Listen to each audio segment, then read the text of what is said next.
has gone with Penny to make sure we have the school district. Is your mic on? No, I don't think so. There it is. The school district list of candidates also.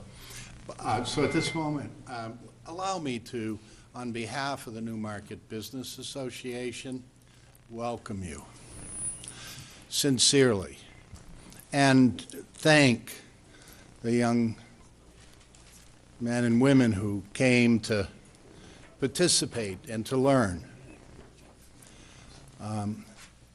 We'd like to welcome everybody at home who turn in to hear, those that come to talk about why they would like to contribute to the community that they live in.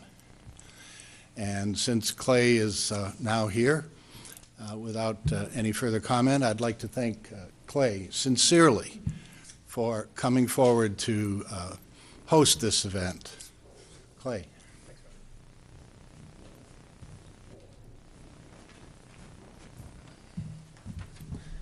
The appropriate term is dragged kicking and screaming, I think. I'm being plied with brownies and caffeine, which is all I really need. So tonight we're going to have an informative evening. I have no statutory authority tonight, so normally I rule town meeting with an iron fist because I can assess a single dollar as a fine and everybody quakes in fear. But tonight, this is on your honor, and it's meant to be a time where you can ask the candidates questions and find out what's going on so that you can make an informed decision. A week from today, there'll be the vote, and I hope to see you all out there. What I would like to do is start with some of the races that are either uncontested or there's not even enough people technically running to fill the positions. And then I would like to, spend a little bit more time so that we can kind of exhaust the evening on the races that have multiple candidates. So does anybody have a problem with that? I mean, I want you to meet the candidates who are running for those offices, and maybe they can say a minute about themselves so that you can make an informed decision. And then I'd like to move to the offices where there's going to be contests. Sound good? Great. Okay. So we'll start with on the town side, the trustees of the trust fund. There's one position for 3 years. Ed Pelzar, if you'd like to say anything, you here? Ed Pelzar is running for trustee of the trust funds. There's one position for 3 years. Pardon me? Oh, no, I'm sorry. Oh, okay. You can ignore that. Maybe it was important. I didn't. No, nothing is as important as what's going on right now. Next, Becky. Becky Benvenuti is running again for town clerk, tax collector, one position for 3 years. Becky, would you like to say anything about yourself? You want to stand up? There's Becky.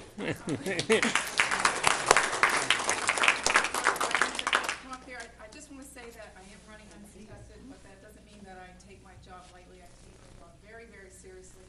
And I'm very honored and thankful to be able to serve this community, and I'm going to give it my very best shot to make it a most professional and courteous office the next 3 years. Thank you, Becky.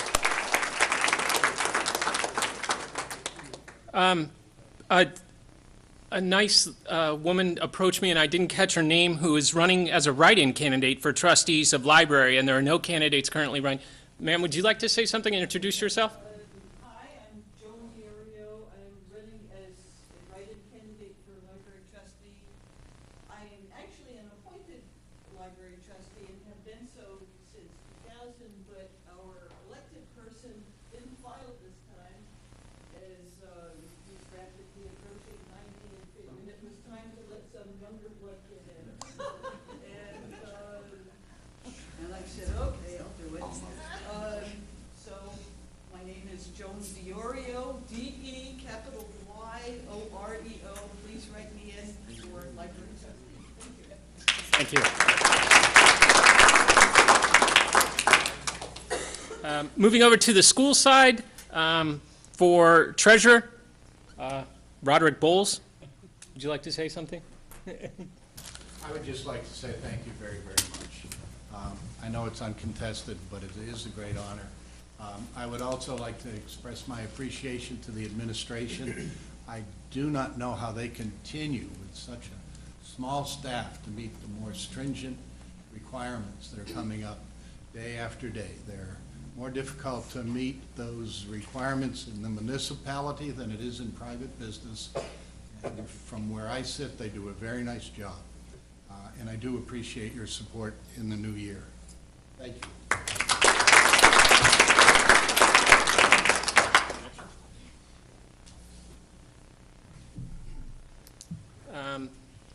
For the school board clerk, Penny Botterman, would you like to say something? Penny Boderman, I've lived in town all my life, and this is my second term for school clerk. I'm running uncontested. Thank you, Penny. On the school side, for school moderator, Robert Medea. Robert, are you here? I don't think he's here. Okay. So he's also running uncontested? Now, back over to the town side. For supervisors of the checklist, we have one position for 6 years, and we have two candidates running, Martha McNeil and Charlotte DiLorenzo. Martha, would you like to? Charlotte is in here? Oh, I don't know. Charlotte? Charlotte's here? I think she's here. Yes, there she is. We'll let her go first. I got a big campaign speech. Okay. I'm sorry, I haven't been doing a very good job. If you could come up to the podium so that the people at home could hear you. Could you come up to the podium?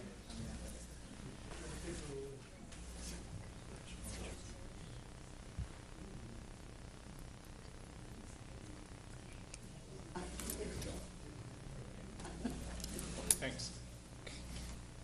It's better, Charlotte. Good evening, everyone. My name is Charlotte DiLorenzo. My husband Randy and I have lived in Newmarket since 1993. We moved here from Massachusetts because we had a dream of building our own home. And here in Newmarket, we found a beautiful 4-acre building lot on Doe Farm Lane that was affordable for our family. Our home is nestled in the woods and abuts the Nostrum Farm, now the New Roots Farm. I am grateful and I feel fortunate that we as a family could fulfill our dream. The first year that we lived here, we planted about 25 trees on our property, and today we chuckle at the thought of us city folk planting 25 trees in the woods. But we were sold on Newmarket because of the picturesque character of the mills, the proximity to the ocean, beautiful Main Street, the beautiful Lamprey River. And then to tell you about myself, my background is in affordable housing, and I've worked in the affordable housing industry for 25 years. I've worked for for-profit companies and for nonprofit companies. I've managed housing communities in Maine, New Hampshire, and Massachusetts. Currently, I work for Pine Street Inn in Boston, and I am their housing administrator. I'm their property management administrator, which means that I run the business end of the properties that Pine Street owns and manages. And many of you probably have heard about Pine Street. Pine Street is New England's largest homeless service agency for homeless men and women. Now, Pine Street, the thing about Pine Street is that they practice what they preach. Not only do we have the shelter, but Pine Street has also developed, built, and we own and manage 500 units of permanent housing for our homeless folks. And that's where I come in. I do the lease administration, the collections, the legal stuff, and the property management paperwork to administer these properties for the owner, Pine Street. But one of the things that interests me in the position of supervisor for the checklist is that I feel that I have the skills from my administrative background to be an asset to the town in that capacity. I graduated from University of Massachusetts in Boston. I have a Bachelor of Arts degree with a law major. I'm also a paralegal. I spent 1 year at Boston University in a post-grad paralegal course studying commercial law, including probate, real estate, uniform commercial code. But I would be honored if you would vote for me for supervisor. And just to tell you about my values and how I feel about what's going on in the world today, what's going on in our country, what's going on in our state, what's going on in our community, is that I don't think anybody could have predicted what we're facing today as little as 10 years ago, as little as 10 short years ago. We're in a very severe economic crisis. And some of us can't see the end of the tunnel. Some of us can't retire as early as we thought we would be able to because our 401ks have lost values, our homes have lost value. And I'm not thinking of it, I know that it hurts for all of us to be in this position where maybe we're not going to be able to achieve all of our dreams, but I think at the same time, there's an opportunity for us to start thinking smarter about how we spend our time, how we use our resources, how we spend our money.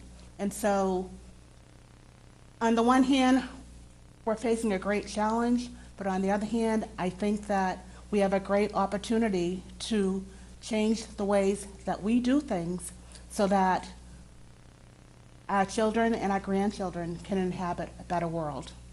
Please support me for supervisor. Thank you.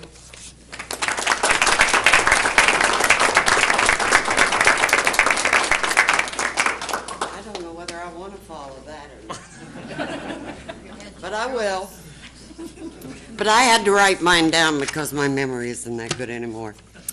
I'm sure most of you know me, but for those who don't, I am Martha McNeil. I live on the best road in Newmarket, Ash Swamp. I'm a senior coordinator for our beautiful new Sunrise Sunset Activity Center. I have served as supervisor of the checklist for several years. You probably wonder why I continue to run for this elected position. Well, I do love this town and its citizens. Believe me, I don't always agree with some over issues that have ensued in the past few years, but I still believe in a town that has been my home for 40 years. This elected position has grown into a computerized system put in place by the state of New Hampshire. It has initiated many changes and laws in the system. Under the supervision of our town clerk, Becky Benevenuti, and I spelt your name right, and her capable office staff, these changes and laws were put into practice, and training classes was provided for the supervisors of the checklist. In other words, she whipped us into shape and made the transition easy. The other two supervisors are Madeline St. Hilaire and Jane Arquette, and whoever gets this job, they are the dearest people to work with. This completes a dream team. I love them all.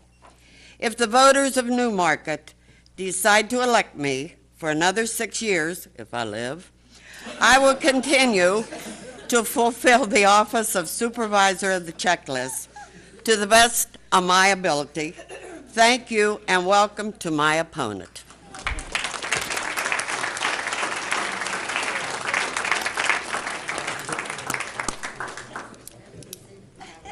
Thank you, Martha. Does anybody have any questions for these two candidates? Very well. I wish you both luck, and thank you very much for running. Again, this is an uncontested slot because there are two positions for 3 years, but I'd like to have the candidates stand up and at least introduce themselves. Let's keep it to a minute or two if possible. John Badger, this is for the planning board position. I'm John Badger. Thank you very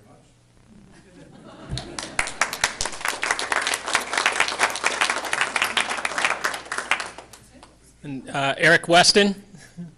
Is Eric? Eric's not here, even a shorter speech. Thank you both for running. We'll move on to the Budget Committee. There are 3 positions for 1 year. All 3 positions are being run. Again, if you'd like to stand up and introduce yourself or speak for a minute, let's start with Leo Fillion. Leo, you out there? Nope. He's watching a ball game. Brian Hart. Look, yeah, he's building a stone wall. Larry Pickering. I don't know. Martha doesn't know what Larry is doing. Okay, anybody? We will now move up to the Budget Committee. There are 2 positions for 2 years. No one has signed up for those. If you have any people that you're angry with, I suggest writing them in at this position. Moving on to the Budget Committee, 3 positions for 3 years. Robert Bassani. Bob, are you here? Running 3 positions for 3 years. Robert Bassani is the only one signed up. Again, 2 blank slots, also not signed up for. So there's still a great need for people willing to run for Budget Committee. Perhaps we should institute some more perks for the Budget Committee. Yes? I'd just like to say that I know that Al Zink is hoping to be a write-in candidate for the 2-year position, and he served on the Budget Committee for the past 2 years as an appointed member, and as chairman of the Budget Committee, I can tell you he did a really, really good job. Thank you, Lorianne. That's Al Zink is willing to run as a write-in for Budget Committee for 2 years. All right, we are now moving to the final 2 positions. I would ask, since we probably will have more than one question, I would hope that the candidates could come up to the tables, and let's start with the school board. So if Dana has contacted me, he's ill. I have a piece of paper that I'm happy to read for him. Allison McCarthy also just talked to me at the door and is also ill. So if Meg Looney Moore and Kelly Foster are here, if you could come up, please, to the table. Thank you.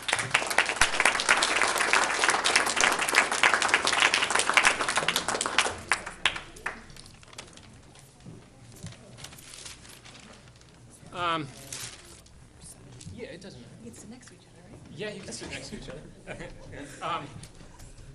You guys want to say your piece, and then I'll moderate. I'll read what Dana has written, and then I'll moderate some questions. Does that sound Just good? like an introduction? Yeah. Okay. Yeah. Hi, my name's Meg Looney Moore, and I have been a resident in Newmarket for about 4 years with my husband Dan, who was somewhere in the audience.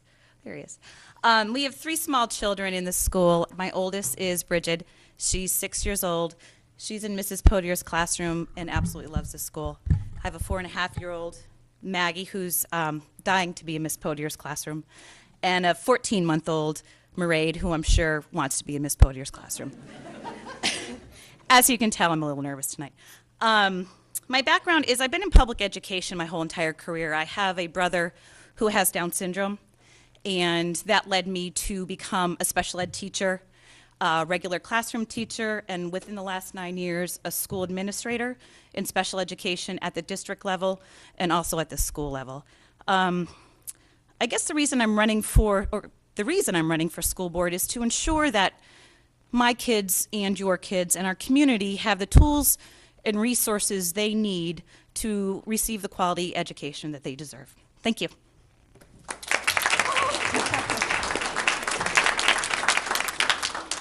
Hi, I'm Kelly Hawkins Foster. I'm a 3rd-generation resident of Newmarket, and I actually still live in the same house that I grew up in.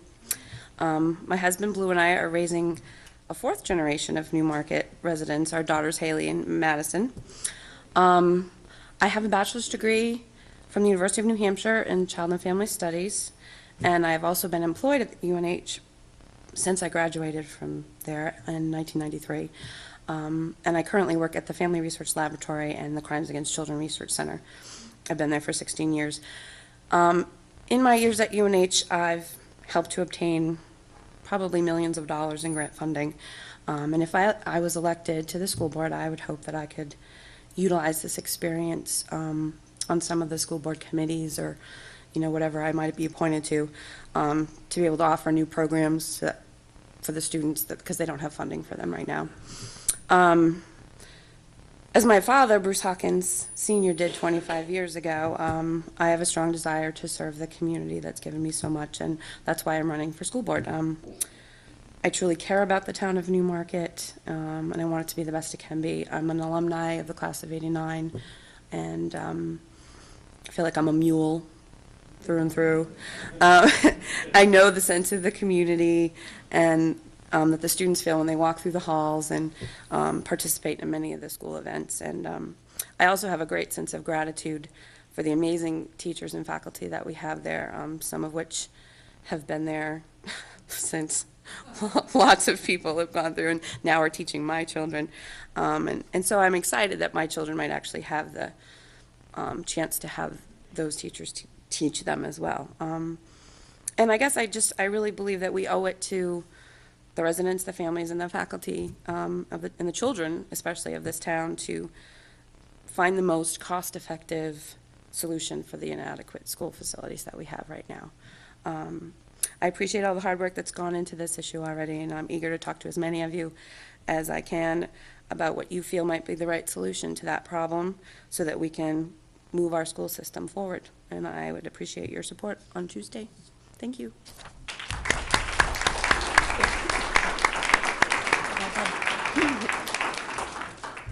Thank you both. I will read the letter that Dana has given me. To the residents of Newmarket, first off, my apologies for not attending this evening's Candidates Night event as I am under the weather. Recently, I had the opportunity to tour the facilities of the Newmarket High School with both the superintendent, Mark LaRoche, and school board member Chester Jablonski. I must say that was quite an eye-opener and realized you do not have to have children in school in order to help something you feel is wrong. On the day of my tour, I asked each teacher that I came in contact with the following question. If you could make one change today and have it effective tomorrow, what would that be? The overwhelming response was more space. I was impressed with that response for one reason. No one was asking for more money or better benefits or even for something for themselves.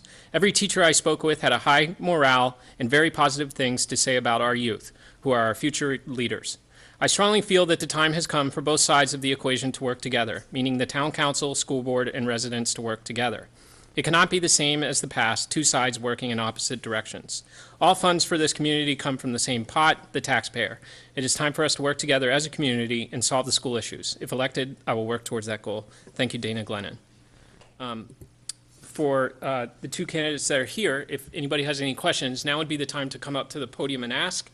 And again, because there is a television broadcast and this will be rebroadcast before Tuesday, please come up to the podium and ask the questions. Anyone? Yes, very wonderful. Hello, I'm Linda Mantegani, and actually this is my last year on the board, so thank you both for running and being willing to serve. Job you've done. Thank you very much. Thank you.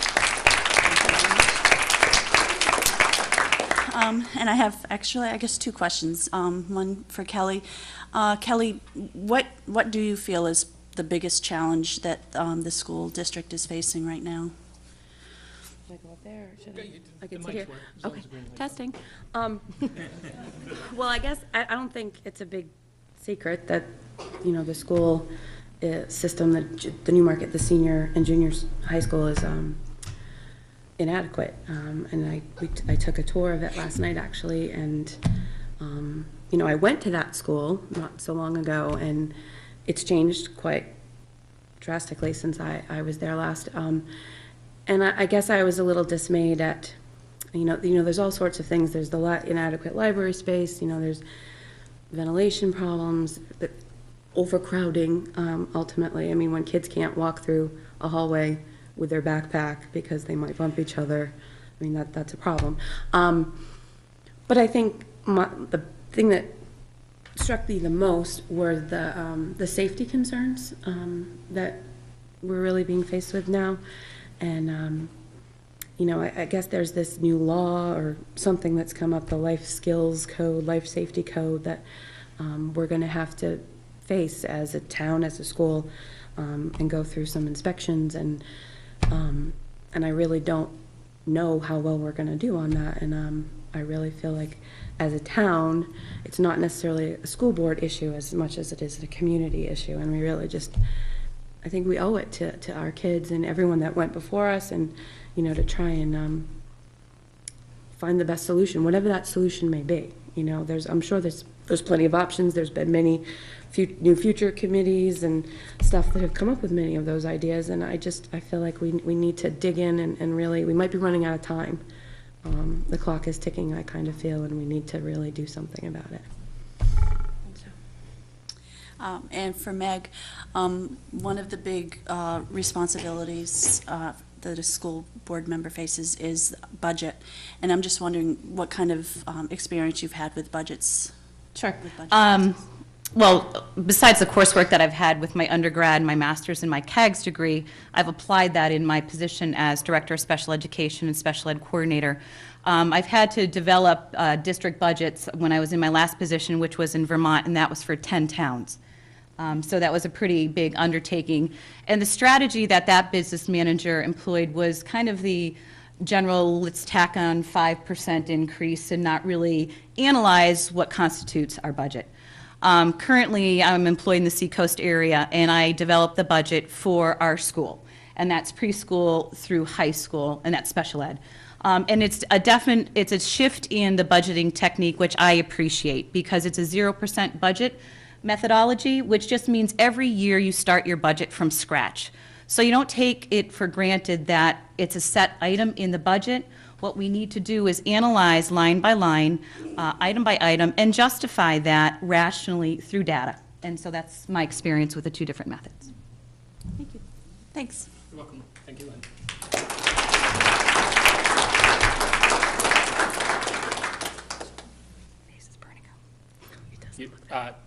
Gentleman who just stood up, were you going to ask a question or just, okay. Anyone? Yes, Janice. Hi, my name is Janice Rose, and I live in Newmarket, New Hampshire. I do not have kids any longer in the school system. They've all left the nest. But I do care about the community and the future of the schools, and I like to see a nice working relationship with our planning board, because I know they're very interested in moving the community forward. My question is, lately I've witnessed certain people in our community on boards not having the ability to communicate with the public. Being on the school board, you have many components you have to deal with. You have the, you have the staff, you have parents, and you have the students and the community members. I would like to know how you feel your school board will conduct itself in allowing the public to participate in comments. As we have clearly demonstrated on the town side, people are shut out. I would like to make sure that if you're going to keep this open form of communication open for the public. Well, I think it's vital. If we're going to be working together as community members, we can't be shutting out the community, else nothing's going to pass. It's illogical to me. So I think that the foundation of making change in this community is that constant dialogue, whether it's tension in the beginning because we disagree as town members, that's okay. We don't always have to agree about everything, but we do need to communicate.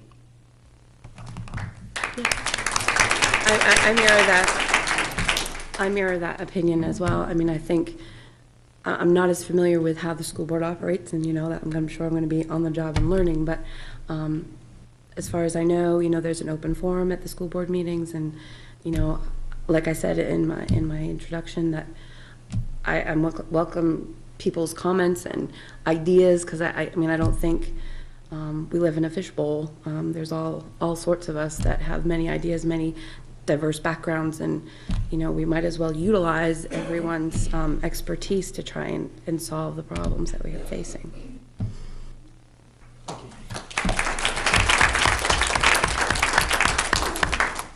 Anyone else? Questions? Yes. One question, I don't want to be a mean guy, but my grandchildren are all out of school and all that, but one question that should be asked, though.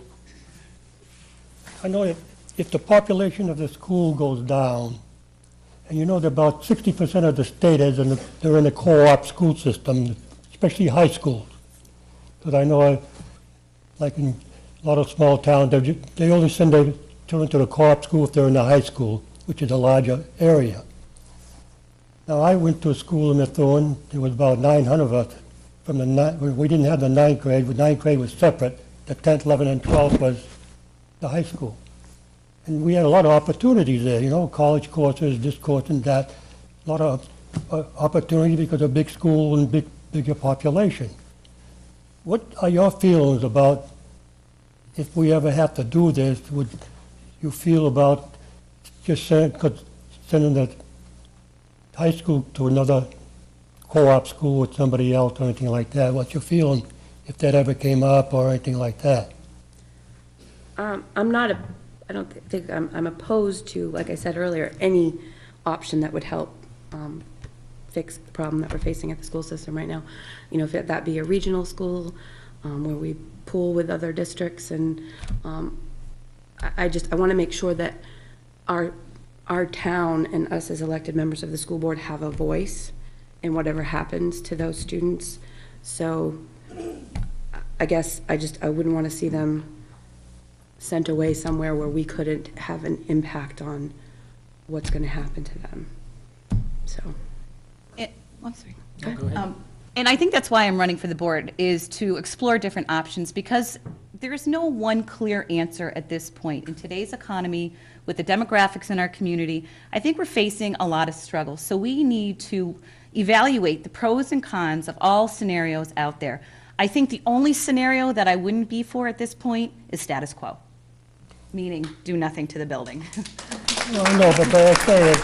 So in my answer, I would explore the opportunity of a co-op for many different reasons, because it could perhaps provide more opportunities for our kids in theater or music or sports departments or curriculum. So I think that definitely needs to be on the table. I'm not saying it's going to cost us, it might cost us just as much money or anything like that. I'm talking about the advantage you have, because my granddaughter went to college in Ohio State. She went to a high school with 1,200 people in it, but she had opportunities because they had all these different things open for them, and they spend more time. I'm just thinking about if there would be more advantage for the personal student. Right. My boys who went to St. Thomas, they had a green and blue class.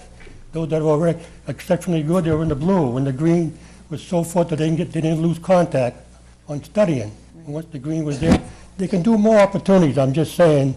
I'm just putting that into perspective, I know it's hard to say, well, right now we send our kids to football to Epping, don't we? Yeah, I believe so. So, is this a question, or It's is a this a question, but policy it's not. statement? Okay. Just a feeling that to keep an open mind sometime. I think they both answered that question. Because it would be advantage to the students if they were charged of clarity. Thank you, Mr. Porterada. That was not a mean question. No. Anyone else for the school board? Thank you both. Thank you.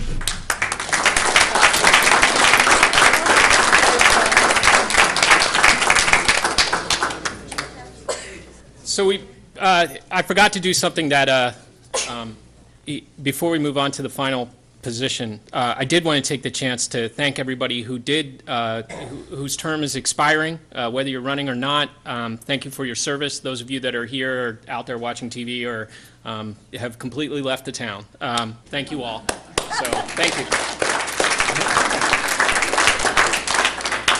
And now we'll do the town council. So Lori Ann, Eric, and Daniel, if you're here, could you come up and we could meet you and ask you questions as well. You haven't heard him yet, don't talk.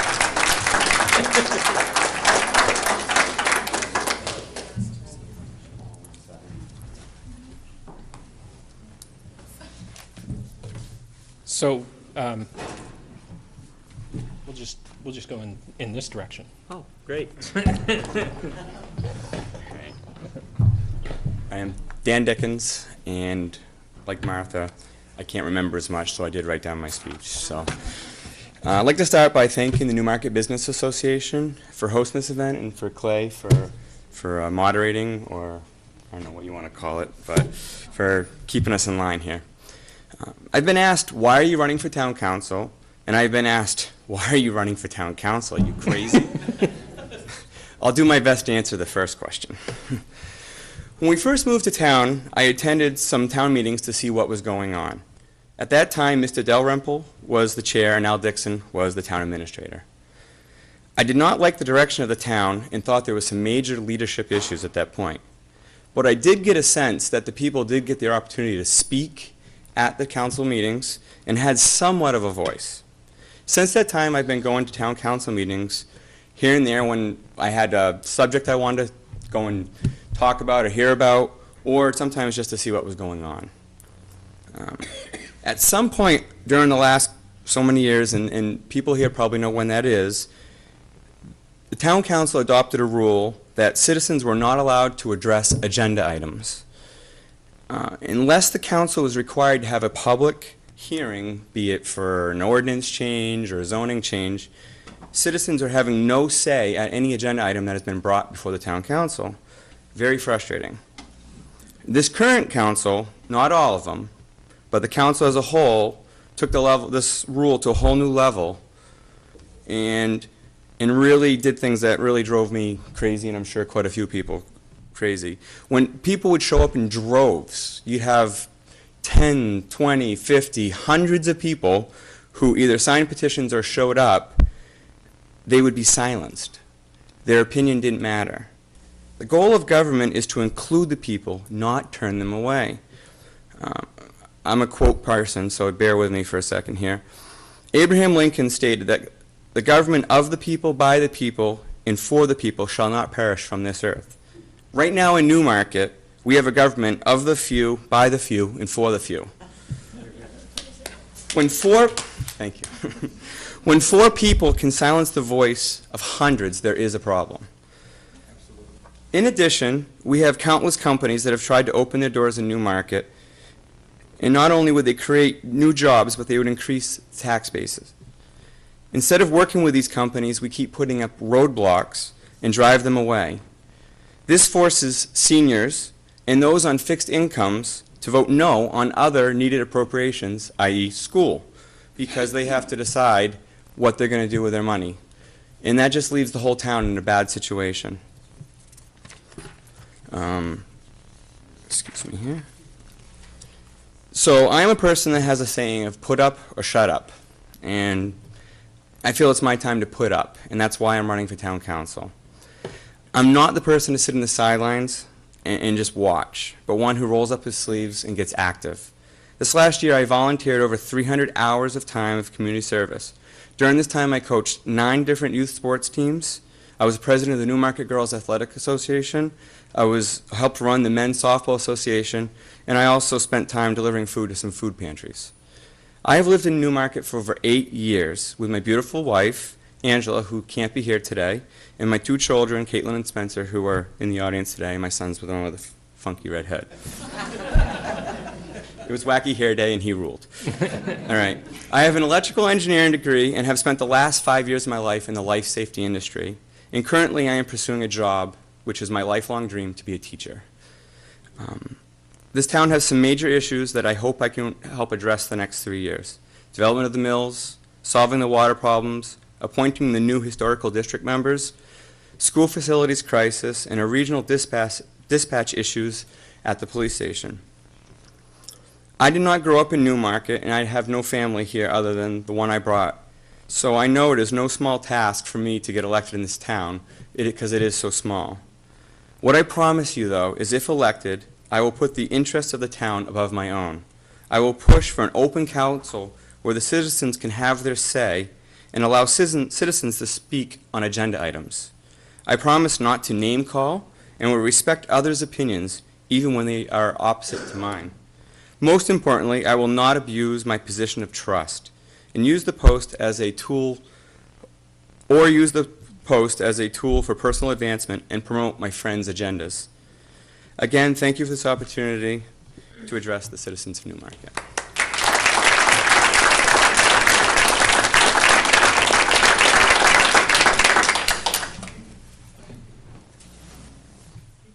Hi, I'm Eric Boderman. I was wondering who stole my speech earlier. I just have a few notes. I've lived in town since 1986. Most of you know my wife, Penny. I moved here just shortly before we got married. For 23 years I've lived in town. It's been the longest, I mean the best 23 years of my life. I had to take a shot at her. I have 2 children, also Megan and Evan, who are both in the school system. I'm a UNH graduate, a professional civil engineer. I own my own business. I have an office in Exeter, one in Salisbury, Mass. I've recently been on the budget committee and the CIP. I'm running for one simple reason. I think the town council needs to earn the trust of the taxpayers back. It certainly has lost that in the last year or two. I agree with everything Dan said. I think it's pretty simple. We need to earn the trust of the taxpayers back and the voters and do what's best for the town. So that's all I have to say.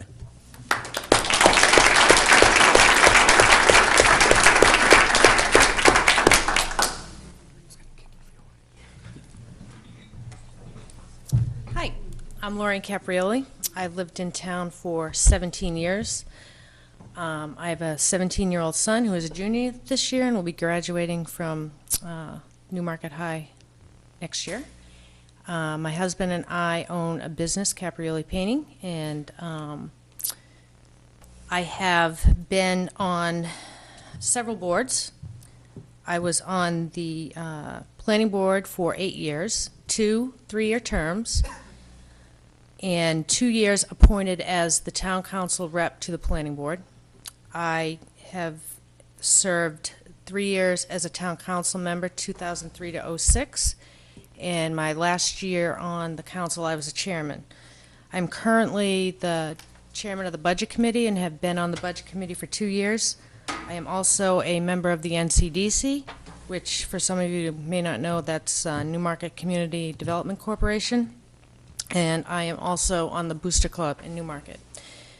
I'm running again because I'm a little insane. No.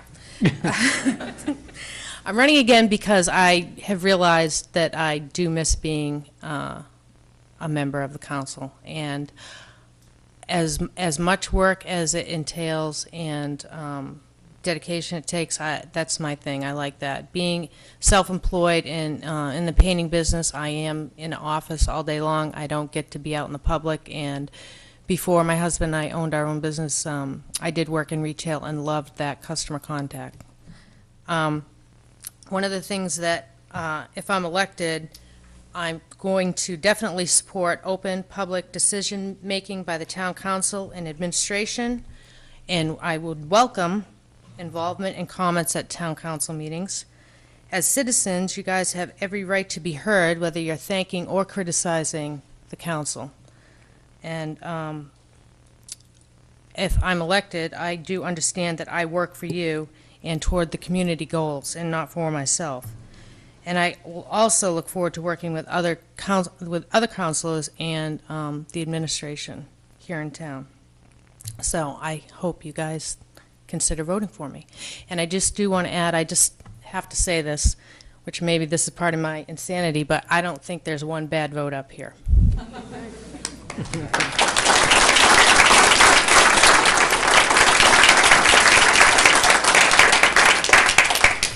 Thank you all. I concur. If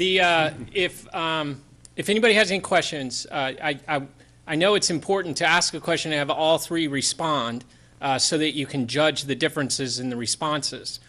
So I would ask that you limit yourself to a question, and then we can get the three to kind of respond so that you can measure that. What I don't want to be here, really late so that people are nodding off. And so let's not engage in a give and take with the candidates until later.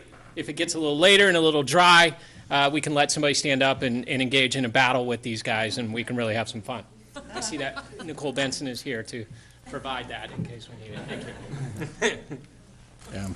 Thank you, Clay. I'm really only here to say thank you very much. I have listened to all of you, and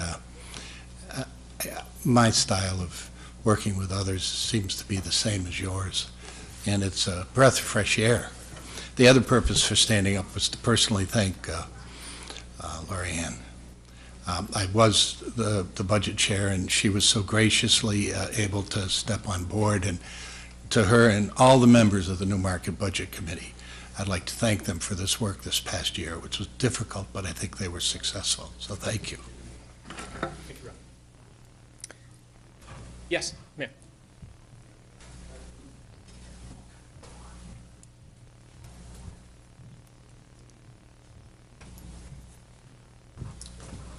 Hi, I'm Stacy Cooper Jennings, and I live on Packers Falls Road, and I am also the one and only town counselor. I'm a psychotherapist in the business community, so I'm a little busy. So if I'm on call, I'm sorry, but one of the things that I really have struggled with and having some education is the professionalism of the town and the council and what that's like. And I've been to the council before when my business is on Main Street and Water Street, and I had no help from the council whatsoever with the understanding. So I just kind of want to look at that. And how are you going to, now I'm going to get to my questions, how are you going to work with the administrator specifically? We've had administrators in the past that have been unprofessional, taking our money. How are you going to kind of look at that? I don't think Ed does that. He's very professional and brings a great amount to the community, being from town his whole life. But how are you going to look at that and work with him professionally and not criticize decisions he makes on the site, on just spur of the moment, that he thinks he has some power in the town because he's the administrator? How are you going to work with him on that? We'll just go this way. This time we'll go that way. All right. Stacey, that's a great question. I think in seeing what Ed has had to deal with, he treads lightly. His toes have been stepped on a great amount, and I feel that it's the town council's responsibility to work with, in concert with the town administrator, and work with him. And we're more of a checks and balances, not an oversight, meaning that we don't micromanage his stuff. We are more there to, when there's a bigger issue, resolve those issues, and kind of oversee the concerns of the citizens. I don't see the council as the responsibility for, I dotting and T crossing for him, and I would see personally that my goal would be to not have that type of a relationship. That doesn't work for him and wouldn't work for the board either. Okay. Thank you. Yeah, I agree with that. For those of you who know Ed, Ed is very professional, and he's willing to make decisions, and that's what his job is to do. I think the council's job is to give him direction and let Ed make the decisions, and I think if Ed is given the authority, he will make the right decisions. I don't think we'll get into the same problems we had before with the previous administrator, because we have a finance director now that is very good also. So there is the proper oversight in place, so I don't see us going backwards at all. I think we're going to go full steam forwards. I think Ed's had a pretty rough beginning here in Newmarket, and kind of unfair too. The role of the town administrator is to take guidance from the council and manage the town employees and finances and whatnot. And I don't think he's really been given a shot to do that. So I look forward to giving him that opportunity with the council's guidance as he needs it. The prior town administrator, I sat on the council with him, and was flabbergasted when the things came out about him. Had no clue at all. But part of those things that happened with Mr. Dixon and the former finance director, it took a forensic audit committee to find that stuff out. Right. So I don't think it's something not that placing blame. Oh, absolutely not. And I'm just taking that opportunity to state that it's not something that I don't think any council could have found out by doing that, because we're not supposed to interfere with their job. It's right in our charter. Okay. We're supposed to let them do their job, and I don't think the administrator Ed has been allowed to do that in the past. I agree with you, and I hope that if you guys are elected, you will let him do his job, day-to-day operations, and not interfere about a $10 something at the dump. That's just something I want to kind of bring up.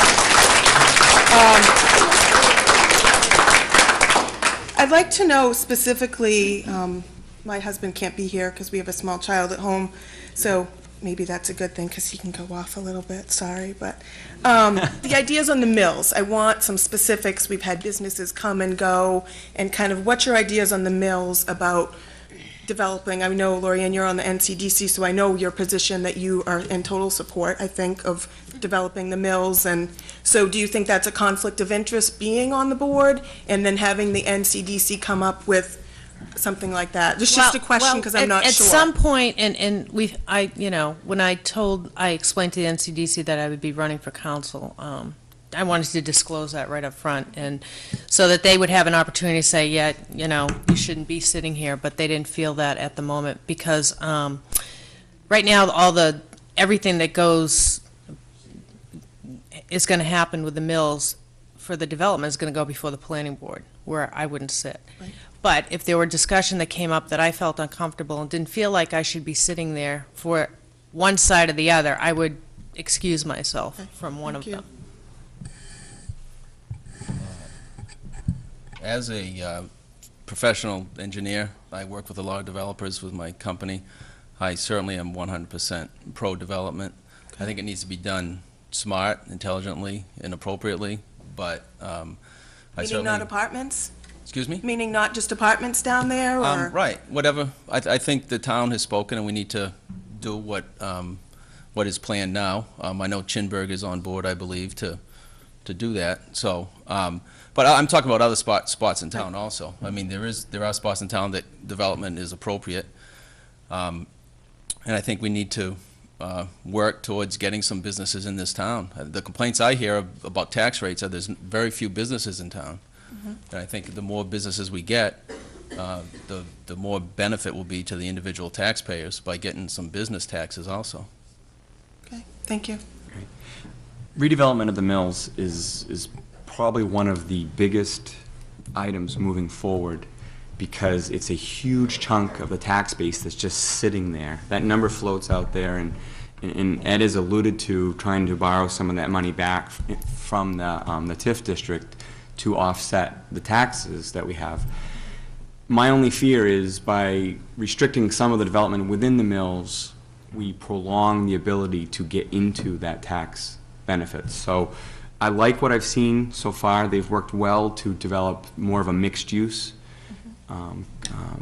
there with Eric and that group, Eric Jimberg and that group. So it's important that they move forward. Now, ideally, would it be all businesses and no residential at all? That would be the best world. If there has to be a higher end of residential, and it's the only way for us to move forward and not wait 5, 6, 10 years to attain this huge tax break, because I don't know, it's like $1 million a year, something like that, of taxable income to the town. When you get a $12 million budget, that's 8-10%. That's huge.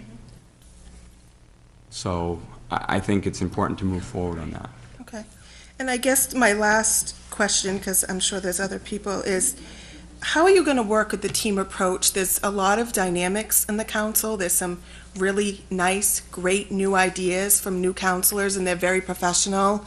And there's some people that aren't unprofessional, in my opinion. But how are you going to work with them? Just kind of a team approach, and everybody gets to have a say. How are you going to do that specifically when an issue that you really feel compassionate about and still being professional? It's your turn.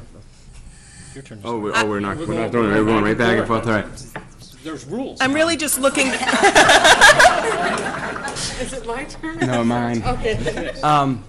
Teamwork. I don't know if I coach. That's what I do. Everybody has to work together. And oftentimes the betterment for everybody is sometimes way more than what's important for the one person. And moving forward, that's the approach that has to happen. What you find, though, is that whoever is the chair of the board is really the captain of the ship. And that person has way more control sometimes than they even should have. And that's who guides it. Now, luckily, it looks as if this new council will be, I think, a little bit more on the same page as a unit. So I have a feeling the ship's going to go in probably a little bit more of a straighter direction.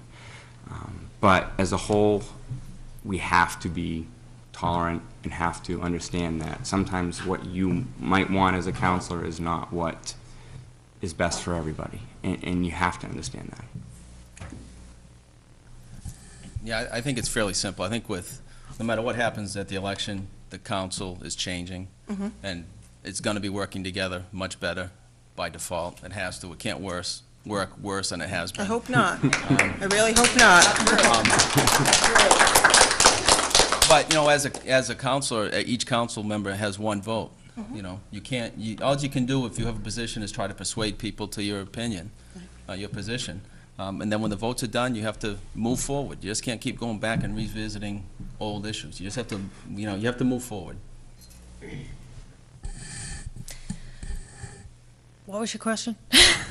Teamwork, approach, professionalism. Well, I'll say this. I feel like I'm pretty well seasoned in that I've been 9 years on two boards that can be pretty, what's the word I say? Not antagonistic, but where half feels one way and half feels the other, and somebody has to be the tie-breaking vote type of thing.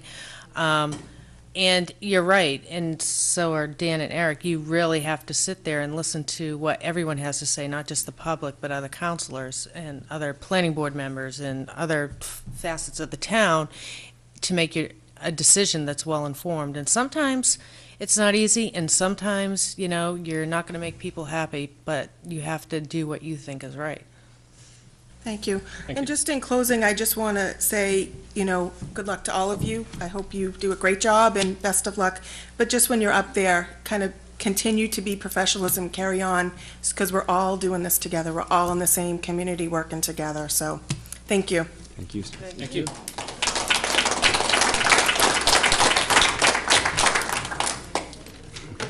Anyone else? Questions?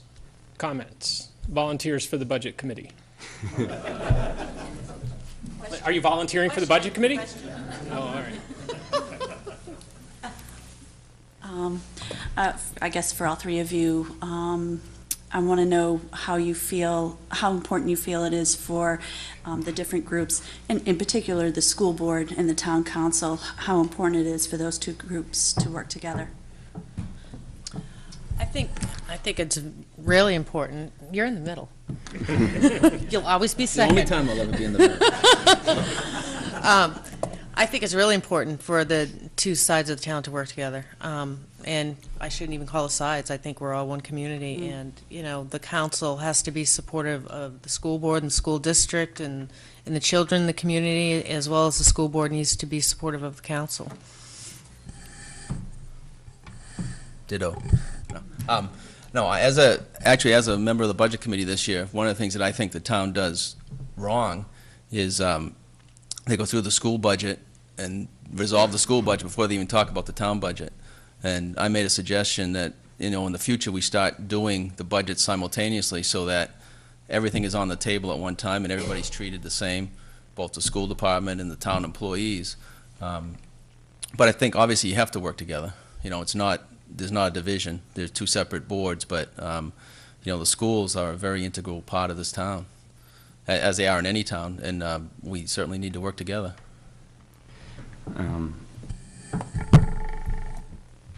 The school department is actually the larger tax consumer, whatever you want to say in the town, but yet the town council seems to be the one that everybody cares about.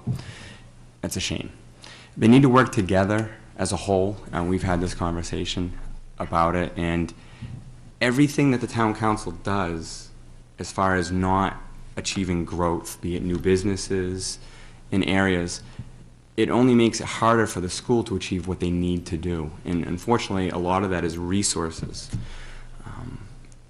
We need to make sure that they continue to do the fuel purchasing together, that they continue to buy any supplies they can together. And I know that as much as there's been talk of some stuff happening, it hasn't happened, and it has been very easy to do one of these things. Yeah.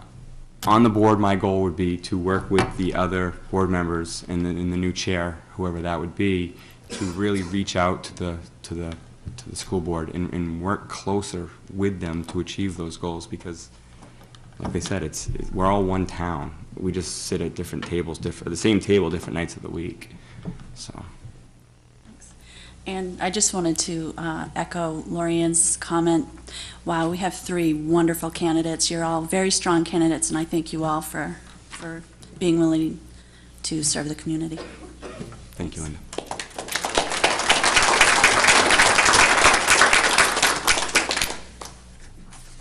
Anyone else? Yes, Mr. Porterado.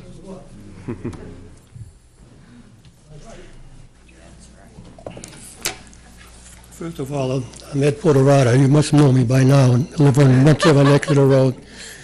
Lived in the town for 60 years or more. And I've gone to the council's meeting many times and spoken and been shut off. What I'd like to know is that I've always brought up that the tax rate in Newmarket, as far as the town itself is concerned, is one of the highest in this area, in Rockingham County. Because I got papers to prove it. I mean, per thousand. The school, all right, the budget's there, well, you can look at it, but the town budget is so close to the school budget as far as the yearly cost. One's what, about 14 against 10 million? The percentage-wise, most of the towns around here, the town budgets are almost half of what the school budget is. Of course, in the last 6 or 8 years, we've had a administrator that, in my way, took the town for a ride. I mean, he inflated the budget higher every year, and he did it, and so it got up this high. What do you think we should do?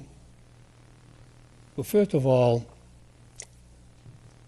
I'd like to ask the question first. Have any of you ever gone to the town hall and got the payroll report of town employees?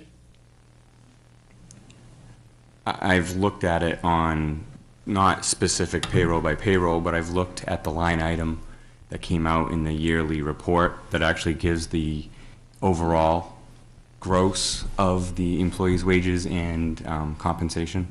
Because most towns, in fact, almost every town publishes their payroll, and people would like to know just what are the town employees making, and they're doing very well. But that's not the question I want to ask, is what would you do to try and bring this budget, I mean, not the budget, but more or less the tax rate down, because we're about, what, $22 a thousand? Isn't that the total tax rate or the town tax rate? I know that, I mean, I'm trying to refer to the town, because I think the town budget's too high. Okay. And it has been for quite a few years. I've spoken about it, but it didn't, never did no good. But would you put more effort to look into see how this could be reduced further, the town itself, the budget, not the... Yeah, so let's let all 3 of them answer this time. It's hard, because we're not talking about reducing the budget anymore or anything like that. I mean, the previous one, you said that keep it stabilized, that's all, but... Well, I think if you look at the budget as a whole, my guess is if we did some numbers, and I don't have a chalkboard behind me, and I'm a coach, and I love chalkboards and drawing diagrams and fancy stuff, what you'll find is that the school board's budget, you might feel the mill rate's in line, but if we actually take the comparison of the towns that you're probably looking at in this area, you'll find that there's more industry in those towns, there's more businesses, so they're available to get money out of additional people, out of different revenues other than just the homeowners and the property owners. The businesses kick in at a higher percentage. So if we had, say, 20% more businesses in town, all of a sudden your tax would decrease and your mill rate would actually be low, and you would probably find that the school district's probably undercharging compared to these other towns. The mill rate's high because our taxable base is too low for the school. That is the bigger issue. If we can actually get the mills finalized, finished up, and get more businesses back in this town instead of scare them away, we can actually create a bigger tax revenue or tax base, and your mill rate would go down. As you know, Mr. Porterada, I was on the budget committee this year that actually reduced the town budget by several several $100,000. Well, somebody said something about something was done away with to make it that, well, go ahead. No, I mean, the fact is the budget was reduced for the first time that I can remember in a long time. And I certainly will agree with you that you talk to most of the people in the audience, most of the people in the town, and everybody feels that the tax rate is too high. There's two things you can do. Like Dan said, we need to increase our tax base, which preferably is done with non-residential development, with commercial development. But the other thing we need to do is we need to manage the town efficiently as we can. And I think with the town manager we have, and with the last budget committee we had, and with whatever the future town council will be, that I think you'll see that the town is going to be managed differently than it has in the past. And I think you'll see some positive improvements.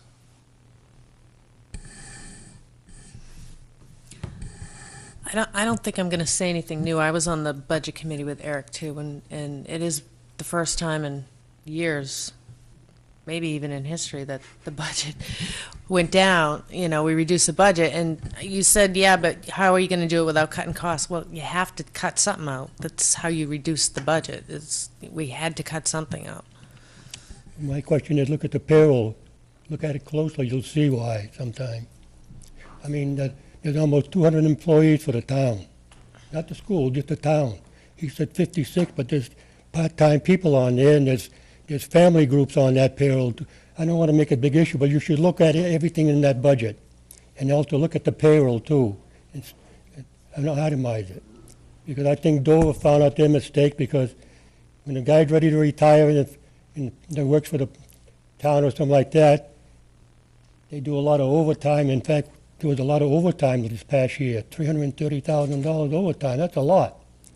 A lot of police, and we get a lot of town vehicles. I think we get too many town vehicles. But I'm just saying, I'm making statements, I know, but it's something that you could think about sometime, look it over more carefully. These are perfect things to bring to the council when they adopt their new open policy. Right, because I made myself a watchdog over this. I mean, I see our vehicles out of town, in different places and everywhere else. I mean, I'm just saying that start getting down to the tax and. I want tonight to be about people asking know, questions. but I mean, so can you let's let some people come up and ask some questions. These are comments that should be brought to the council during the council meetings. That's what I'm saying. I look over everything carefully, because I'm telling you, there's a lot of loopholes in there somewhere. I agree with you. Thank you. Ms. Benson. Hello, Nicole Benson, Mockingbird Lane. My question for you, this is a 3-year term, correct? Just to make sure. Yep. What do you specifically hope to accomplish at the end of your 3-year term? What, maybe something tangible, maybe not. What do you hope will be in place and set at the end of your 3-year term? And then, if you choose not to serve, or in the future, if you're going to be here, let's say 9 years from now, let's double that up, or multiply it out. What do you hope will be accomplished then for you to stay in this town and to encourage people to stay in this town after you're done? Well, the first thing I'd like to see accomplished is that the council gets the respect back from the citizens of Newmarket. And the second thing I'd like to see accomplished, and I said this before when I ran for council in 2003, is come up with an answer for our water issue. So from what I understand from talking to current councilors, is that's very close to being done. So I'm hoping by the end of my term, if I'm elected, that will be something that will be completed, done, and taken care of. I agree with Laurie Ann. I think first and foremost, the trust of the townspeople needs to be won back by the town administration, town council in particular. Secondly, I think there's water and sewer issues that need to be addressed. And thirdly, although it's not a town council issue, it's an issue that's been talked about tonight, is we need to address the schools. One way or another, we need to develop a plan to address the schools. The schools are the backbone of the community, and we need to do something to fix that. Okay. First of all, it's a good question. It's one that brings not just short-term goals but long-term goals. And too often the town council gets stuck on those short-term goals and forgets the long-term and the negative impact sometimes those short-term goals have. Personally, things that I like to have, the check mark is what you're talking about. The mill's finished, so our tax base increases. More businesses Newmarket being business friendly. In order to be business friendly, you have to tackle those sewerage and water issues. Otherwise, they're not going to come in because they don't want to spend those money to upgrade the whole town of Newmarket. It's not for the business to do it, it's for us to do it, to encourage those businesses. So short-term goals, those are there. 3 years attainable, why not? Why can't they be? So those are the check mark things. The trust thing is as much as a check mark now, it might not be tomorrow. So it's an ongoing battle. You have to fight that battle every week, every council meeting, every election. You have to move forward on that, because as quick as you earn it, you're going to lose it twice as fast if you do one thing wrong. And so that's my long-term goal. Thank you. Anyone else? Janice? Hi, I'm Janice. As I look around, I see some people of a different generation than I am, young, old, and I'm going to address the senior citizens because I'm getting there. You talk about the mills and bring the revenue in, but when you bring the revenues in and you bring in extra services or people, you're going to have extra cost involved. You're going to need extra cops, you're going to need extra fire, you're going to need a ladder truck, you're going to need other services that come in. So the revenue you're bringing in, you're also going to have to be spending some things on. I would like to know, what are we going to do or keep it in mind when you're on board? Because I have read a lot of them. I faithfully read the minutes on the computer. And I read somewhere that one of the councilors' meetings, it was addressed that they want to find new ways to raise revenues to bring into the town. To me, that's not raising my taxes. Okay, that means going back, looking through the budgets, which you guys did extremely well this year. What's necessary, what positions may be necessary, what may we have to cut that we really don't need, without raising taxes on the senior citizens to keep them in their homes. I think they need a better tax break, and I think there's ways that can be done without raising the taxes on the other generations. And whoever gets elected, I think it's fantastic because we're breaking up the Fab Four. So I wish you all luck.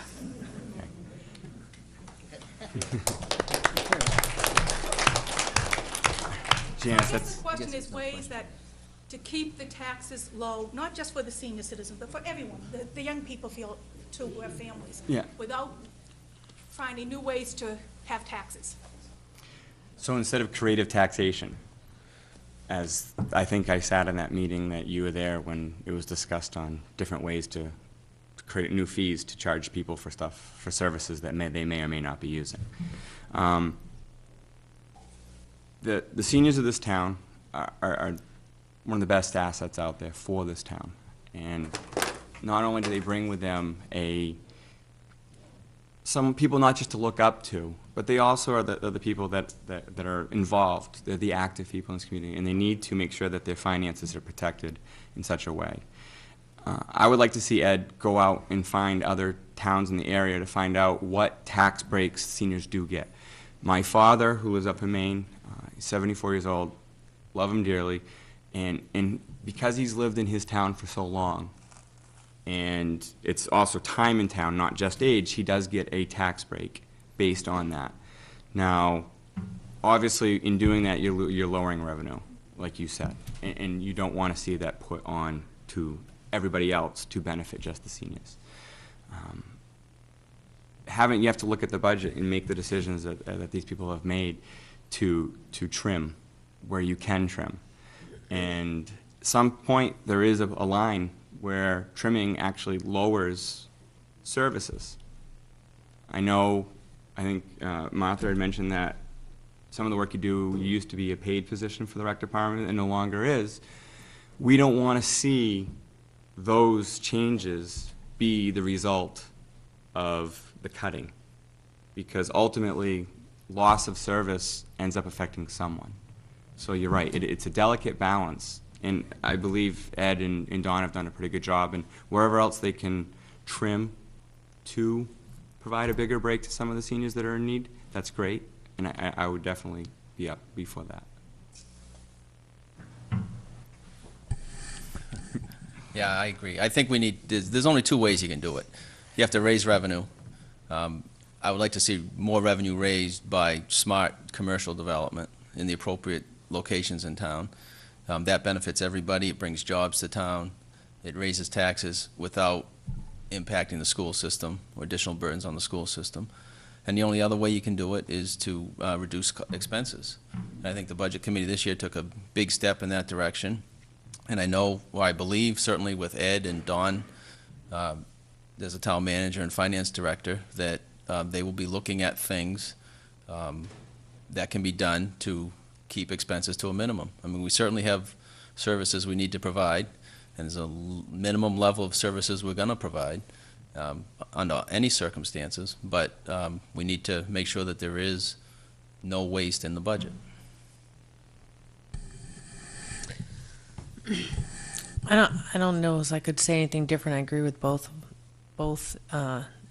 Dan and Eric, what they said. I think it is a balance, and you got to look at both sides of the equation. And sometimes I think we got to think outside the box too, and look at other ways to raise revenues other than commercial development. Only that's a good place to start. So I look forward to trying to do that. Thank you. Anyone else? Guess I should speak for the senior citizens since I am one. No, you're not. No, you know, I thank you all for, the town council has done a lot for the senior citizens in this town. We've got a lot of advantages that a lot of other towns don't. Of course, you all this year, we've got this beautiful center, and it was due to most of the town council and the budget committee giving us the money, and of course, Jim Hilton. And I really thank you, and all the seniors do too, because we're going to have a beautiful place. But I do hope in the future, we hope that you think of us, but I don't know what the problem is, you know, of the revenues to do it with. We're trying to do our own fundraising and so forth. But I think the seniors in Newmarket are very, very lucky to have people behind them that we do. Thank you, Martha.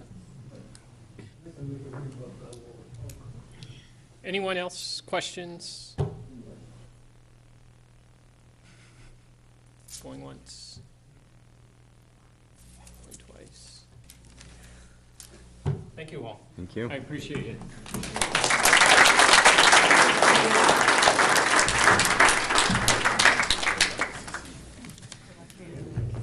Due to the carbon dioxide content in the room, I have nothing funny to say. I don't know if anybody else wants to step up to the plate for the Budget Committee. I see Jen Jarvis out there. Maybe she'll give you a discount at the Riverworks. Don't put my hand up. Under Thank you all for coming. Thank you, the Newmarket Business Association, and good night. And thank you for your. Thank you, Mark.